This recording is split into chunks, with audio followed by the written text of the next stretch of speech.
Sudah Mas Aldo. Tinggal Oke. di white-kan saja. Baik, selamat siang Bapak Ibu dosen dan teman-teman mahasiswa Teknik Geologi Universitas Mula Warman. Assalamualaikum warahmatullahi wabarakatuh. Pertama-tama saya ingin mengucapkan terima kasih kepada Bapak Ibu dosen Universitas Mula Warman yang sudah mengundang saya untuk berbagi di webinar di siang hari ini. Di kesempatan kali ini saya ingin berbagi mengenai interpretasi struktur melalui pendekatan penginderaan jauh dan juga pendekatan di bawah permukaan. Jadi di webinar kali ini kita akan melihat beberapa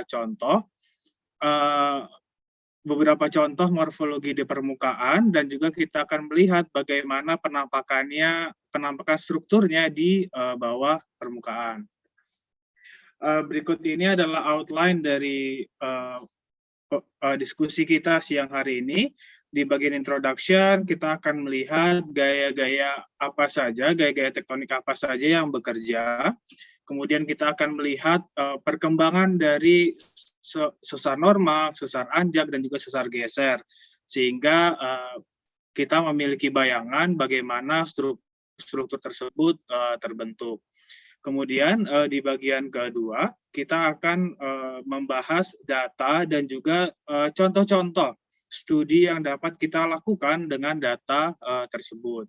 Kemudian di bagian ketiga, kita akan melihat beberapa kasus di Indonesia, dari Indonesia Barat, Tengah, dan Indonesia Timur. Kita akan melihat beberapa contoh struct slip fault, kita akan melihat fault thrust belt, dan juga tentunya kita akan melihat morfologi vulkanik. Kemudian di bagian akhir kita akan tutup dengan kesimpulan. Baik, untuk memulainya yang pertama saya ingin menunjukkan satu sketsa gaya-gaya tektonik yang bekerja di bumi. Kita memiliki dua gaya tektonik utama yang bekerja. Yang pertama adalah ridge push dan yang kedua adalah slab pull. Gaya ridge push ini bekerja pemekaran tengah samudra atau yang kerap kita dengar sebagai mid-oceanic ridge. Bagaimana gaya ini bekerja? Di sini kita memiliki lempeng-lempeng yang saling bergerak menjauh dan juga kita memiliki magma yang naik ke permukaan. Pergerakan dari lempeng yang saling menjauh ini yang mendorong blok-blok di sekitarnya untuk bergerak. Kemudian yang kedua kita memiliki gaya slab pull. Slab pull ini bekerja di zona subduksi ketika lempeng ini menunjam masuk ke dalam bumi. Bagaimana cara bekerjanya? Slab pull di sini terjadi karena gaya berat dari lempeng yang menunjam, sehingga lempeng yang menunjam ini akan menarik lempeng yang ada di belakangnya. Jadi kita memiliki dua gaya tersebut yang secara regional berpengaruh terhadap tektonik. Kemudian kita mengawali dengan melihat perkembangan dari suatu sesar normal. Di sini sesar normal terbentuk dalam 3 fase. Ini adalah fase pertama atau fase initiation. Di fase ini kalau kita lihat sesar normalnya itu terbentuk tersegmentasi atau terputus-putus kalau kita lihat. Jadi dan kalau kita perhatikan lebih jauh, kalau kita lihat di bagian A di gambar ini, sesar normal ini perpindahannya akan semakin besar ke arah tengah dari sesar tersebut. Nah ini salah satu karakteristik dari sesar normal, di mana kita memiliki perpindahan terbesar di bagian tengah sesarnya. Kemudian kalau kita padankan dengan sedimentasinya, pada awal pembentukan cekungan karena sesar normal, kita memiliki pengendapan yang utamanya adalah fluvial. Kemudian di fase kedua, di fase interaction and linkage. Di sini kita dapat melihat perbedaannya bahwa sesar-sesar normal tersebut sudah mulai terhubung. Jadi yang awalnya kita memiliki sesar yang terputus-putus seperti ini, kemudian di fase berikutnya, di fase interaction and linkage, kita memiliki zona sesar normal yang sudah terhubung. Dan hal menarik lainnya adalah yang kita dapat melihat adanya pengendapan danau atau pengendapan lakustrine. Mengapa ini bisa terjadi?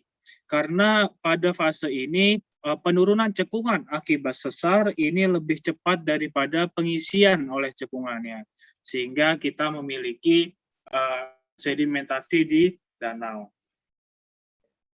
Kemudian di fase terakhir, di fase true going fault, di sini sesar normal sudah terhubung, kemudian juga aktivitas sesar sudah menurun. Dari mana kita tahu bahwa aktivitas sesar itu menurun? Karena kita melihat di sini awalnya kita memiliki pengendapan danau, tapi kemudian danau tersebut sudah terisi dan penuh, lalu lingkungannya berubah kembali menjadi lingkungan fluvial. Jadi itu adalah 3 fase dari perkembangan suatu sesar normal. Kita beranjak sesar anjak, satu hal yang perlu kita perhatikan dalam mempelajari perkembangan dari sesar anjak adalah mengenai in-sequence thrusting. In-sequence thrusting ini kita dapat melihat bagaimana sesar anjak ini berkembang seiring dengan waktu.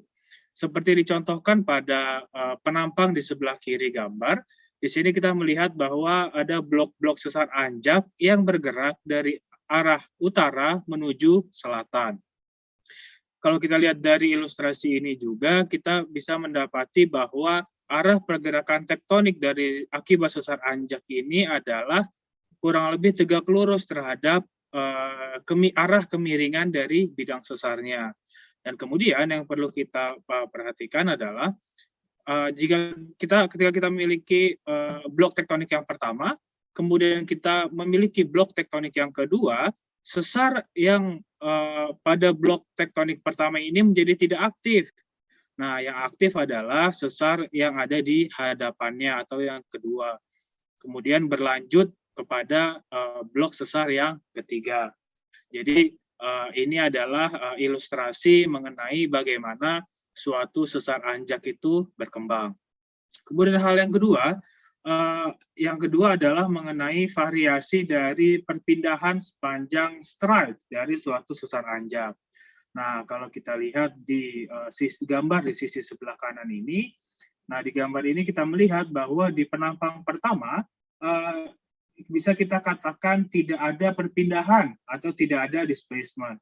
Tetapi ketika kita lihat di penampang kedua, kita melihat perpindahan sebesar berikut ini. Kemudian juga bertambah di penampang ketiga, dan kemudian bertambah lagi di penampang keempat. Sehingga gambar di sisi sebelah kanan ini menggambarkan kepada kita bahwa perpindahan sepanjang strike, perpindahan sesar anjak dapat berubah sepanjang strike. Nah, jadi dua gambaran ini yang perlu kita perhatikan ketika kita menghadapi sistem sesar anjak.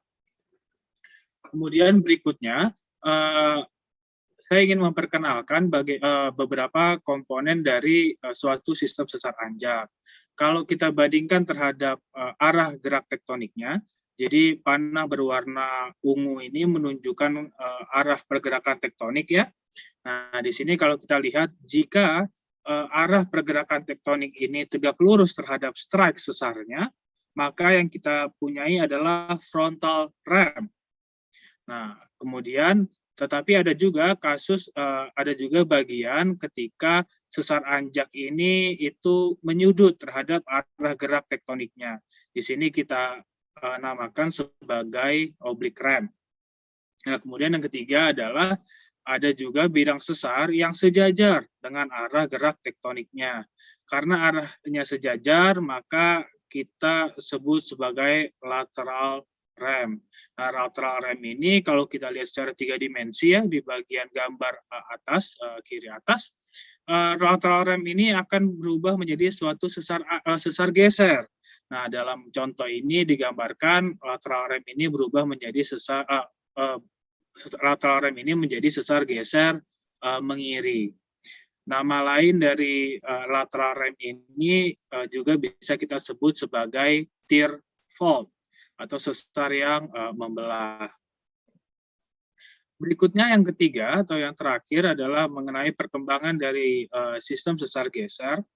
Dalam perspektif regional, kita memiliki dua jenis sesar geser secara regional. Yang pertama adalah transcurrent fault, dan yang kedua adalah transform fault. Ada tiga aspek yang menceritakan perbedaan dari dua jenis sesar ini. Nah, aspek itu adalah yang pertama fault propagation atau cara sesar tersebut memanjang. Kemudian yang kedua adalah hubungan antara panjang sesar dengan besaran perpindahannya.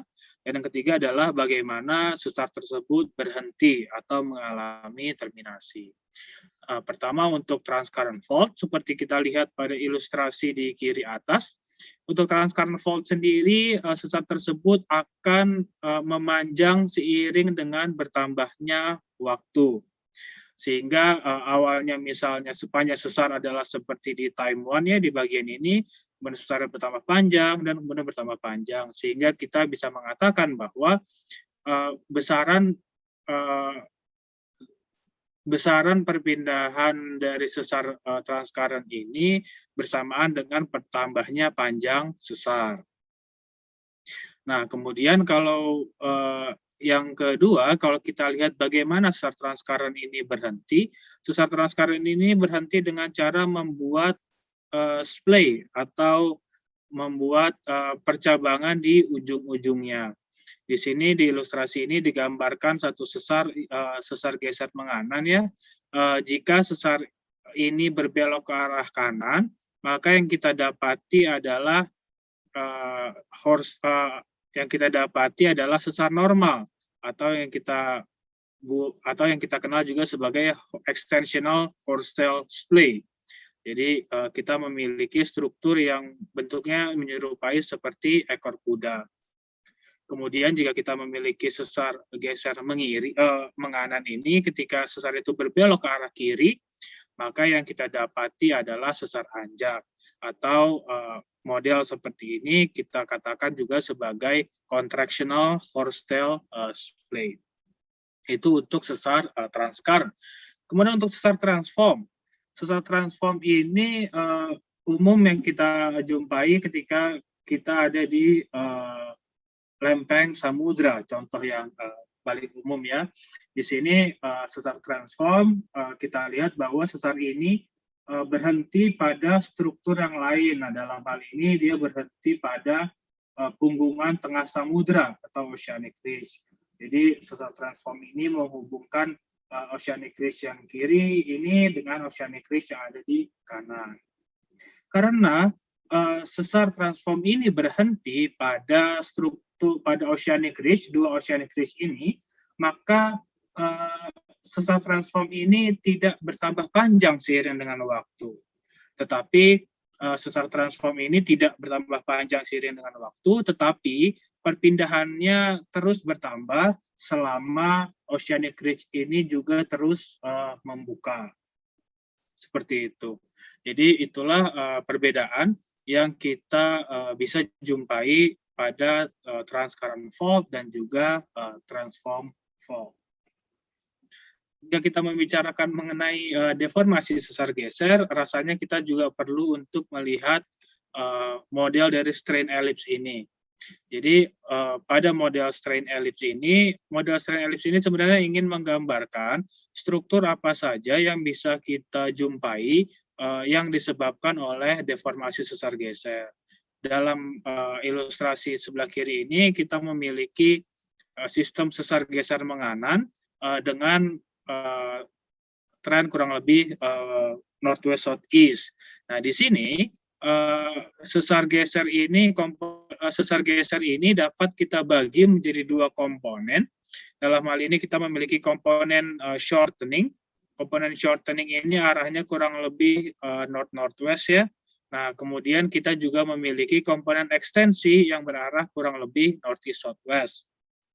Nah, dengan kita membagi dua komponen tersebut, kita dapat menjelaskan bagaimana kita bisa memiliki sesar normal dengan tren seperti ini. Kemudian kita juga bisa memiliki urat dengan tren yang relatif sama.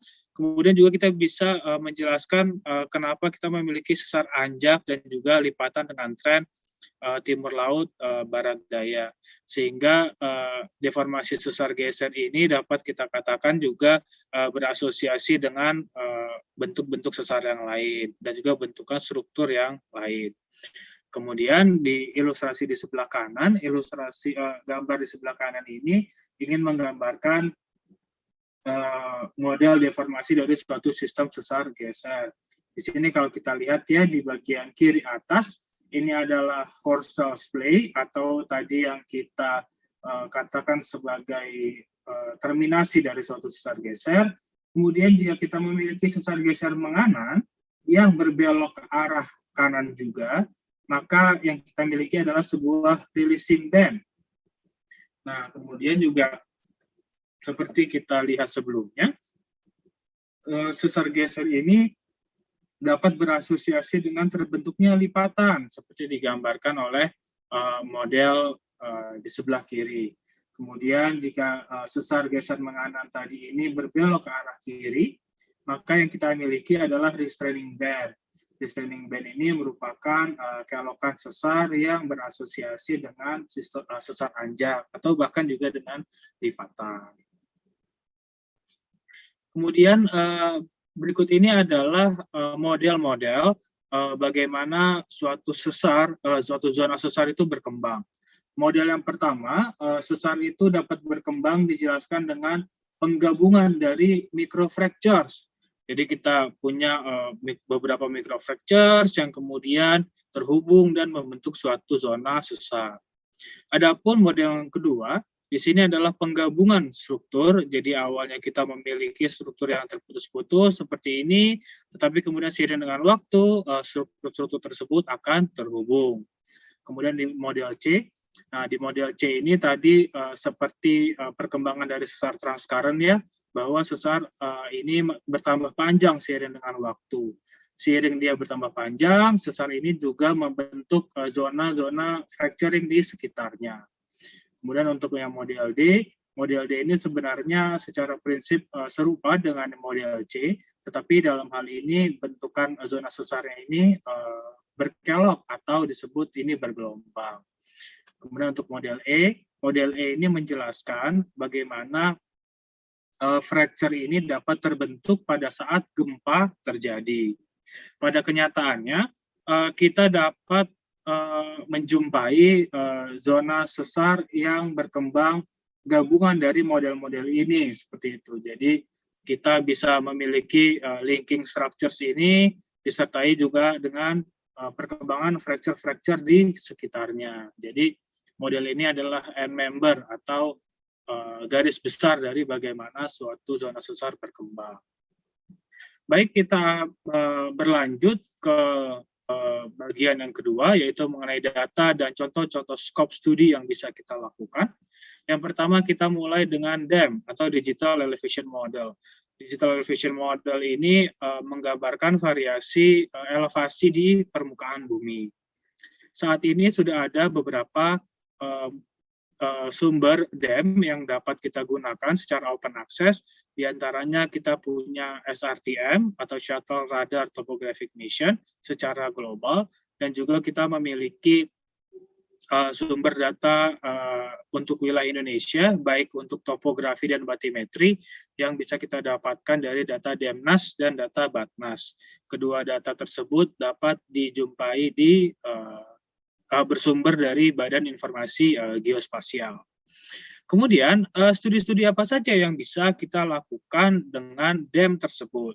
Yang pertama, contohnya adalah studi morfotektonik. Ini adalah studi yang mempelajari tentang fitur-fitur tektonik secara regional berdasarkan ekspresi geomorfologinya. Jadi kalau kita contohkan di gambar sebelah kanan, ini adalah DEM dari Sumatera. Di sini dapat kita lihat bahwa di sisi barat Sumatera kita memiliki palung subduksi.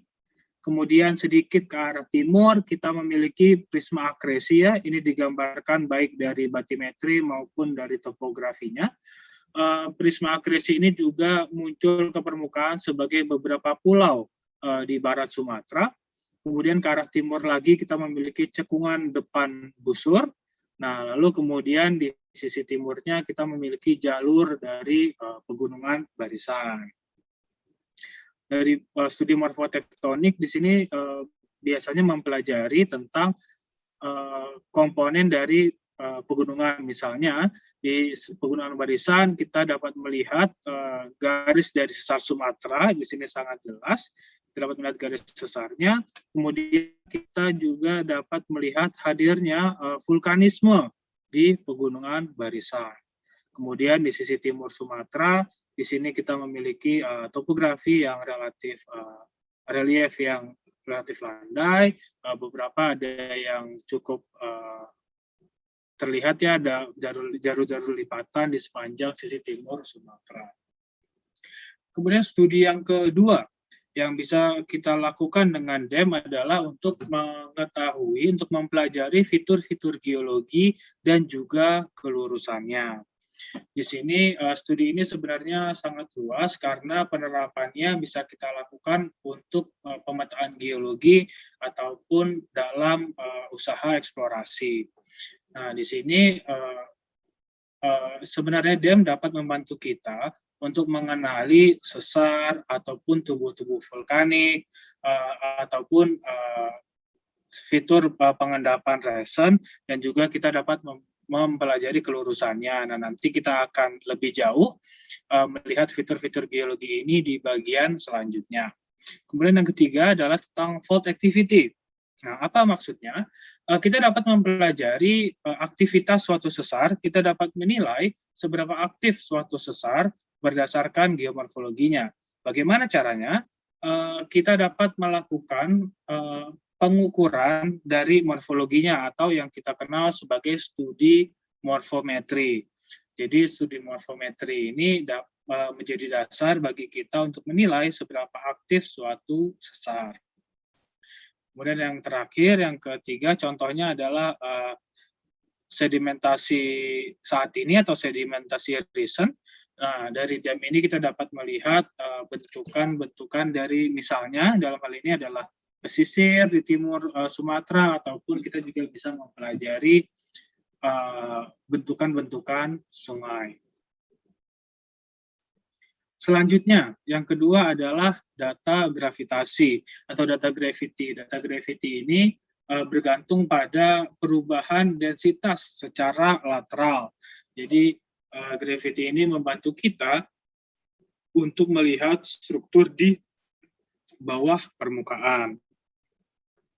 Contoh-contoh skop studinya yang pertama adalah untuk mempelajari struktur cekungan. Nah, di contoh di sebelah kanan kita ini adalah contoh cekungan Sumatera Tengah. Di sini kita dapat melihat cekungan yang berarah barat laut Tenggara, northwest southeast. Di sini kita dapat melihat cekungannya berwarna biru. Kemudian kita juga memiliki cekungan yang trennya utara selatan, atau di sini kita kenal sebagai dalaman Bengkalis. Jadi gravity ini dapat kita gunakan untuk mempelajari bentuk dari suatu cekungan.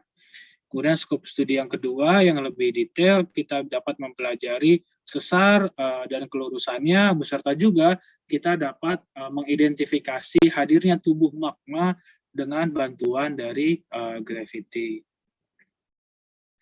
Yang ketiga, untuk studi bawah permukaan, kita dapat menggunakan data seismik refleksi. Di sini data seismik ini bergantung pada perubahan akustik impedance. Akustik impedance ini adalah produk dari kecepatan gelombang ketika melintasi batuan serta densitas dari batuan tersebut. Nah, studi apa yang bisa kita lakukan? Yang pertama adalah subsurface mapping. Subsurface mapping ini sebenarnya adalah satu studi yang cakupannya sangat luas sekali. Di sini kita memetakan fitur-fitur geologi di bawah permukaan. Seperti dicontohkan di gambar di sebelah kanan, ini adalah seismik yang melintas di offshore North Sumatra Basin.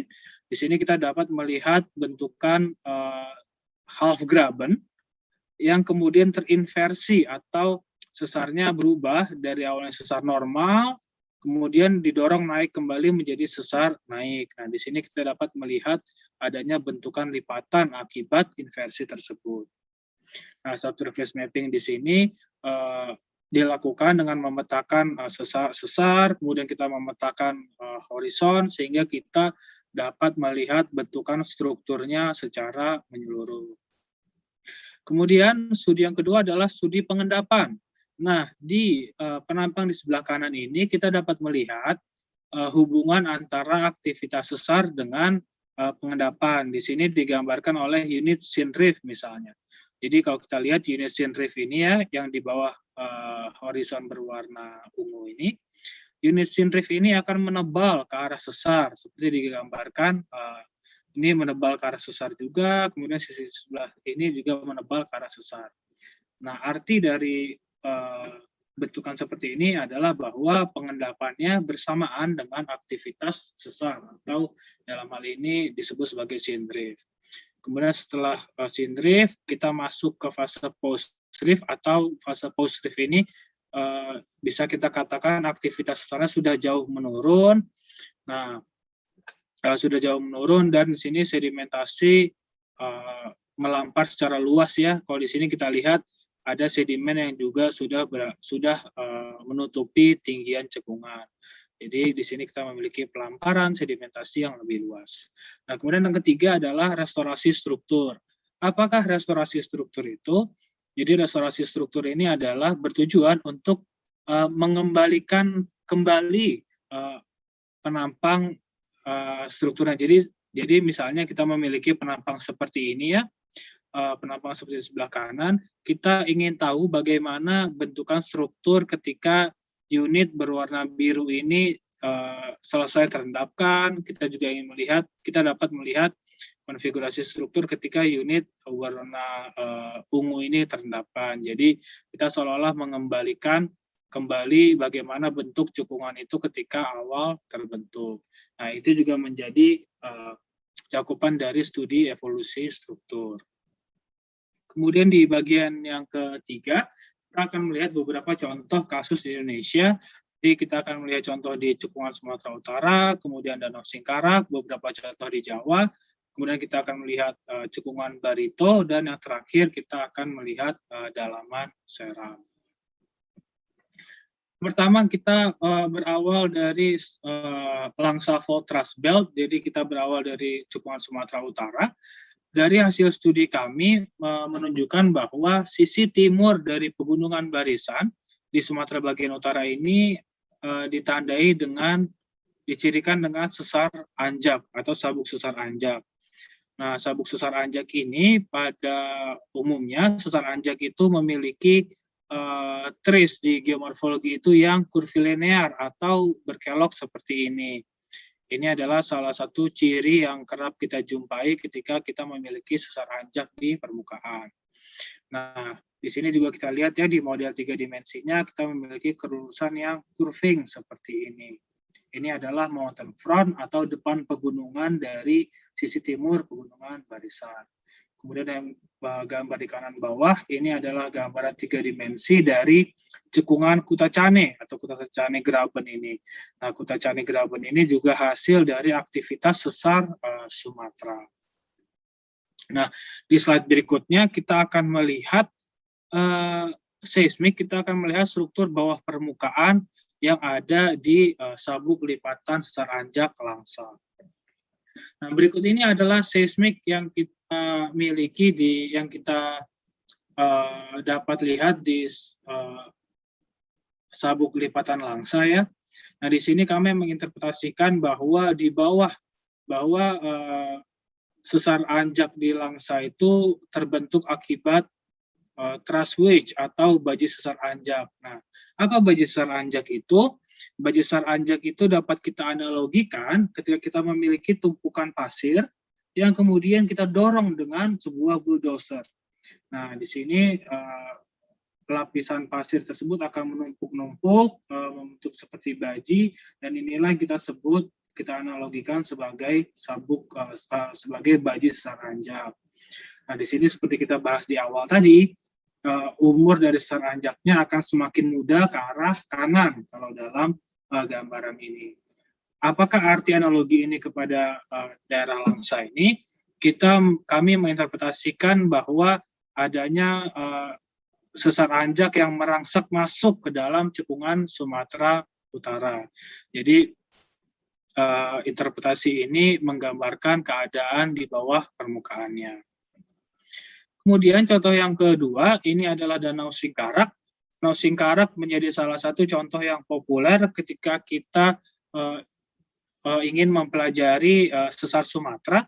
Di sini kita dapat melihat adanya 3 fitur geologi. Yang pertama kita punya Pull Part Basin.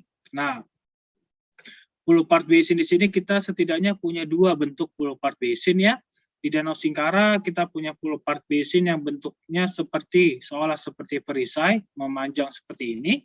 Tetapi kemudian di daerah Solo dan Talang kita memiliki Pull Part Basin yang bentuknya seperti belah ketupat atau yang secara populer kita sebut sebagai rome shape atau bentuknya seperti belah ketupat.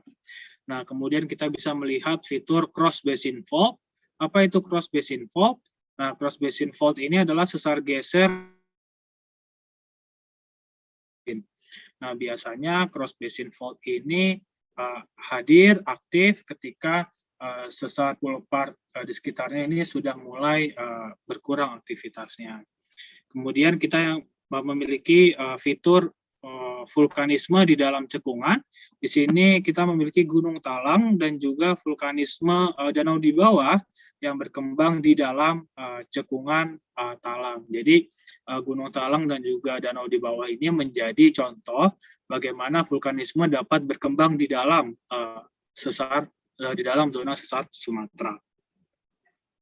Berikutnya kita berangkat ke daerah Jawa Barat. Di sini kita melihat bagaimana dapat melihat bagaimana hubungan antara sesar geser dan juga vulkanisme. Nah, perkembangan dari sesar Lembang ini tidak dapat kita pisahkan dari perkembangan vulkanisme dari kompleks Sunda. Mengapa? Karena seperti kita lihat pada dam ini, kalau kita lihat gawir dari sesar Lembang ini di sisi timur, gawirnya ini reliefnya sangat signifikan sekali, gitu ya. Kalau kita lihat reliefnya sangat terjal, tapi kemudian ketika kita ikuti ke arah barat, relief sesarnya ini menjadi semakin landai atau ya semakin reliefnya semakin berkurang. Nah, mengapa ini bisa terjadi? Kalau kita lihat ke arah selatan, fault scarp dari sisi sebelah timur dari sesar Lembang ini berasosiasi dengan unit vulkanik yang kelihatannya relatif lebih tua dibanding yang di sebelah barat. Dari mana kita tahu? Kita dapat melihat di sini erosi atau torehan-torehan sungai yang lebih intensif di sisi sebelah timur dibandingkan dengan di sisi sebelah barat. Nah, dapat kita katakan bahwa sesar Lembang ini melintasi vulkanisme yang lebih tua di sisi timur, kemudian sesar ini melintasi produk vulkanisme yang lebih muda di sisi barat. Nah, itu hal yang perlu kita note dari sesar Lembang. Nah, ini adalah gambaran 3 dimensinya. Di sini kita melihat dari sisi timur mengarah ke barat ya, kurang lebih. Di sini kita melihat seberapa signifikan reliefnya di sisi timur sesar Lembang, kemudian reliefnya ini berkurang ke arah barat. Nah, ini juga penggambaran dari arah yang kurang lebih berlawanan.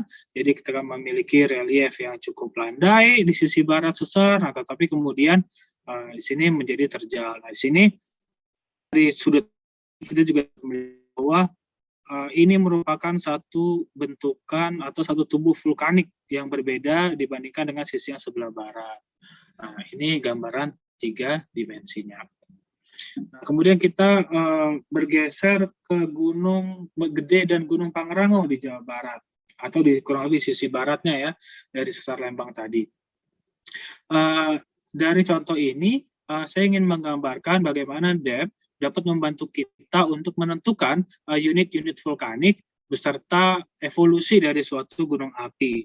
Bagaimana caranya? Nah, dam ini dapat kita gunakan untuk membagi unit vulkanik. Misalnya, dalam contoh ini, warna merah muda dan warna merah ini mendelineasi unit vulkanik termuda dari Gunung Pangrango. Jadi penentuan unit-unit vulkanik dari dam ini dapat kita lakukan sebelum mengadakan kunjungan lapangan misalnya dalam ketika studi gunung api. Jadi kita dalam suatu studi gunung api kita dapat memulainya dengan membagi unit-unit vulkanik tersebut. Ya di sini kita misalnya di contoh ini kita melihat ada unit yang muda, kemudian kita juga di sini dapat melihat unit vulkanik yang lebih tua. Sehingga ketika kita sudah menentukan unit-unitnya dari penginderaan jauh ini, langkah selanjutnya adalah kita misalnya ya melakukan kunjungan ke lapangan untuk melihat batuan dari setiap unit-unit yang ada. Kenapa hal ini menjadi krusial? Karena ketika kita berkunjung ke lapangan, bisa saja ada unit vulkanik yang terendapkan atau unit vulkanik yang terbentuk pada waktu yang berbeda, tetapi memiliki litologi yang sama gitu. Jadi misalnya ada dua unit berbeda yang sama-sama isinya adalah lava andesit misalnya, tetapi sebenarnya kedua unit tersebut terendapkannya berbeda secara waktu. Nah, sehingga dam ini dapat membantu kita untuk mempelajari hal tersebut. Nah, berikutnya ini adalah contoh di Antiklin Karangsambung. Antiklin Karangsambung ini merupakan salah satu lokasi yang populer bagi kita yang melakukan studi geologi ya. Nah, di Karangsambung ini juga terkenal dengan yang namanya morfologi amfiteater. Nah, sekarang bagaimana morfologi amfiteater itu terjadi? Nah, ini kalau kita lihat, ini adalah antiklin dari Karangsambung ya. Antiklin ini mengalami erosi, ditorehkan, dierosi, nah sehingga kita memiliki bentukan morfologi yang seperti ini atau yang kita tadi katakan sebagai morfologi amfiteater. Nah, jadi kalau secara garis besar antiklin Karangsambung ini adalah antiklin yang sudah mengalami erosi.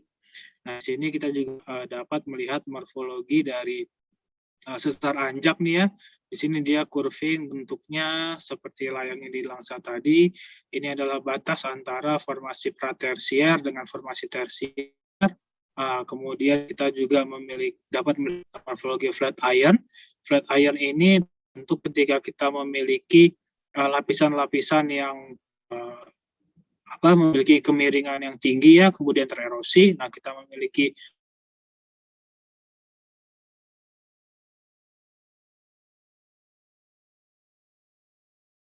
Karangsambung. Selanjutnya, kita saat ini melihat Jawa Timur dari atas.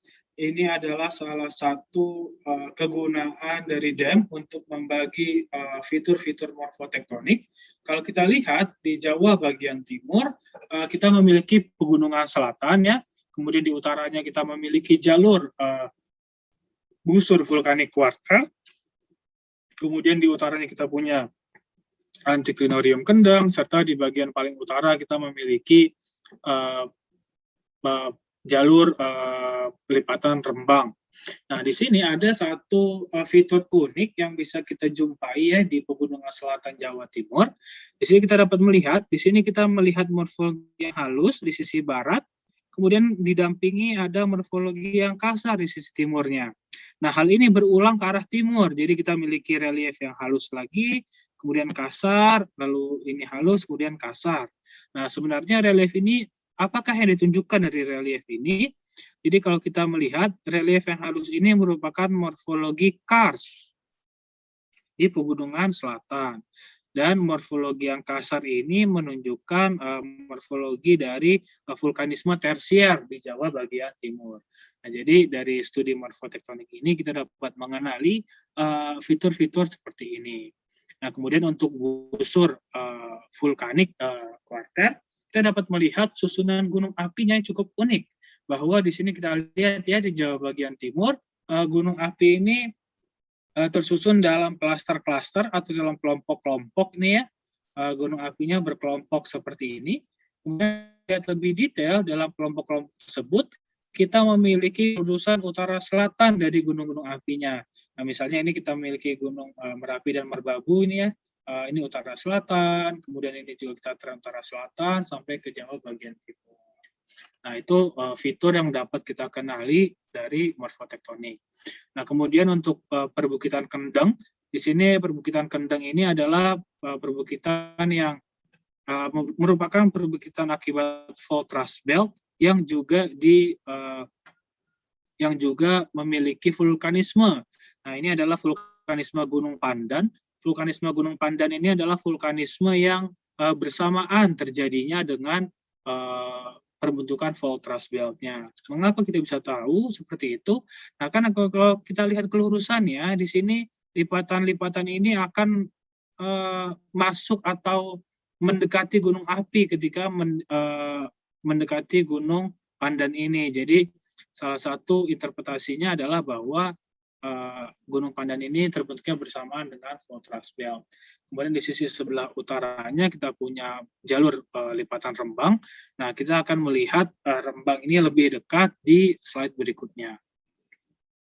Nah, sebenarnya dari gambar dari dam ini kita dapat melihat kelurusan kurang lebih barat timur dari lipatan-lipatan di Rembang. Tapi kalau kita lihat lebih detail, nah berikut ini adalah susunan lipatan di Rembang ya secara umum gitu ya. Nah, kalau kita lihat di sini lipatan di Rembang ini menunjukkan adanya susunan ong eslong atau susun genting atau lipatannya ini memiliki susun genting.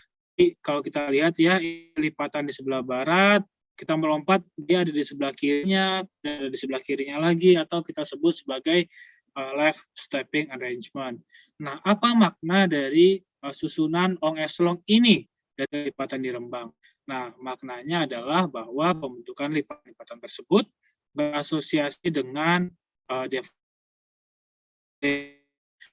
jadi, jika kita memiliki suatu zona slack slip, maka salah satu manifestasinya adalah kita memiliki jalur lipatan yang tersusun secara susun genting. Nah, contoh berikutnya kita jalan ke Cekungan Barito di Kalimantan bagian selatan ini ya, di bagian tenggara. Nah, Cekungan Barito ini adalah cekungan yang terbentuk di Eosen, kemudian mengalami pengangkatan, dan pengangkatannya itu juga dipengaruhi oleh pegunungan Meratus ya pada waktu berikutnya. Nah, dari dam di sebelah kiri ini kita dapat melihat bahwa ada kelurusan yang curving di kaki barat dari pegunungan Meratus ini. Nah, nanti kita akan melihat bagaimana bentukan strukturnya di bawah permukaan. Nah, kemudian dari sisi gravity, di sini kita dapat melihat bahwa Cekungan Barito ini terbagi menjadi dua cekungan, yaitu Cekungan Barito di bagian utara, cekungan yang di bagian utara dan juga cekungan di bagian selatan. Nah, kita juga memiliki cekungan yang lainnya, cekungan asam-asam di selatan dari pegunungan Meratus. Nah, ini adalah struktur di bawah permukaan di Cekungan Barito. Jadi penampang ini ingin menceritakan bahwa Cekungan Barito ini sudah melalui beberapa fase tektonik. Jadi kita bisa katakan Barito ini sebagai sebuah polyhistory basin. Apa maknanya? Jadi Barito Basin ini berkembang di Eosen. Nah, berkembang difasilitasi oleh sesar-sesar normal. Nah, sesar normal itu juga bersamaan dengan pengendapan dari formasi Tanjung. Kemudian ketika proses sesar normal ini sudah mulai berkurang atau masuk ke fase post-rift, nah kita memiliki pengendapan dari formasi Bray di Oligosen sampai kurang lebih Miasan tengah ya di Miasan awal. Nah, tetapi kemudian setelah pengendapan formasi Bray tersebut, nah keadaan sudah mulai berubah. Pegunungan Meratus mulai mengalami pengangkatan, sehingga salah satu manifestasinya adalah kita punya formasi Warukin. Kemudian di late Miocene sampai Pliocene, pengangkatan dari pegunungan Meratus semakin intens ya. Nah, sehingga kita memiliki pengendapan dari formasi Dahor. Nah, apa dampak dari pengangkatan penggunaan beratus? Nah, dari section ini kita melihat ini adalah trace sesar dari penggunaan beratus yang awalnya kita punya sesar normal, kemudian sesar normal itu mengalami inversi atau pergerakannya berbalik menjadi sesar naik seperti digambarkan dari section ini. Jadi awalnya kita punya cekungan barito yang difasilitasi oleh sesar normal, kemudian terisi, kemudian saat tersebut mengalami kompresi atau cekungan tersebut balik kinematika sesarnya. Dan ketika proses inversi itu terjadi, itu juga bersamaan dengan pengendapan tadi dari formasi dahor seperti itu. Kita sampai pada contoh yang terakhir, kita berkunjung ke dalaman Seram. Dalaman Seram ini sebenarnya adalah satu depresi tektonik yang terbentuk pada late Pliocene akibat dari sabuk lipatan sesar ancak Seram. Jadi di sini kita memiliki zona fault thrust belt ya di Seram. Ini adalah fault thrust belt-nya, dan di depan dari fault thrust belt itu kita memiliki cekungan. Nah, kita akan melihat morfologinya lebih dekat ya untuk normal fault, strike slip, dan juga anticline di 3 titik ini. Kemudian di bagian akhir kita akan melihat regional seismic line yang menggambarkan bagaimana struktur di Seram fault thrust belt ini. Nah, ini adalah contoh tadi ya anticline. Jadi ini adalah morfologi yang kita jumpai di dasar laut atau di dasar laut ya. Nah, di sini kita dapat melihat sisi northeast dan juga southwest dari satu lipatan. Jadi kita melihat sayap di sisi timur laut dan juga di sisi barat daya. Nah, lipatan itu kurang lebih morfologinya seperti ini di bawah di dasar laut. Nah, kemudian kita juga dapat melihat morfologi dari suatu sesar geser mengiri. Nah, kalau kita lihat ya di sini sesar geser mengirinya membentuk suatu zona. Ini adalah zona sesarnya, dan kita dapat melihat perpindahan dari sesar tersebut atau displacement dari sesar tersebut. Nah, ini adalah kurang lebih ilustrasi dari displacement-nya. Nah, kemudian contoh yang ketiga adalah normal fault. Nah, tadi ini adalah salah satu karakternya dari normal fault. Kalau tadi di thrust fault kita melihat bahwa kelurusannya itu kurvilinear ya. Kemudian kalau sesar geser juga membentuk zona seperti ini atau membentuk cekungan tadi ya seperti di Singkarak. Nah, untuk sesar normal, biasanya sesar normal ini kelurusan di morfologinya itu lebih kaku dalam lebih kaku. Jadi kita punya kelurusan yang lurus seperti ini, kemudian sesarnya berbelok, nah kemudian kita punya kelurusan lagi. Jadi bisa kita katakan kelurusan dari normal fault ini tadi lebih kaku dibandingkan morfologi yang lain. Kemudian ini adalah contoh terakhir. Ini adalah seismic section yang melintasi Seram fault thrust belt tadi. Kalau kita lihat, unit yang berwarna jingga dan warna kuning muda serta hijau ini adalah unit yang terendapkan pada saat fault thrust belt ini terbentuk, begitu. Jadi ini adalah fault thrust belt-nya ya. Kalau kita lihat ini adalah fault thrust belt-nya. Di depan fault thrust belt itu akan terbentuk suatu cekungan. Nah, disinilah tempat sedimentasi terjadi. Nah, kalau kita lihat juga awalnya unit berwarna jingga dan kuning ini merupakan isi dari cekungan di depan fault thrust belt-nya. Tetapi seiring dengan waktu, fault thrust belt ini masih aktif dan mendorong isi cekungannya sendiri. Jadi kalau kita lihat ya dalam suatu foreland basin gitu ya. Nah, unit yang terendapkan di dalam cekungan tersebut dapat mengalami deformasi karena didorong oleh tubuh fault thrust belt-nya. Nah, jadi inilah salah satu gambaran dari suatu foreland basin. Kita tiba di akhir dari pemaparan siang hari ini. Dari pemaparan siang hari ini, saya pada dasarnya ingin berbagi bahwa dalam melakukan suatu studi geologi, kita dapat melihat objek itu dari sudut-sudut pandang yang berbeda. Nah, dalam contoh ini adalah kita melihat bagaimana struktur di permukaan tadi ya. Kita melihat struktur di permukaan, lihat geomorfologi. Nah, kemudian kita bandingkan dengan apa yang kita temukan di bawah permukaan. Misalnya tadi dengan data gravity dan juga dengan data seismik. Jadi, sebagai penutup dari pemaparan ini, saya ingin menyampaikan bahwa geology is a storytelling science. Jadi, story ini, cerita-cerita geologi ini akan semakin menarik, ceritanya akan semakin compelling ketika kita menyiapkan cerita tersebut dari sudut-sudut pandang yang berbeda. Terima kasih.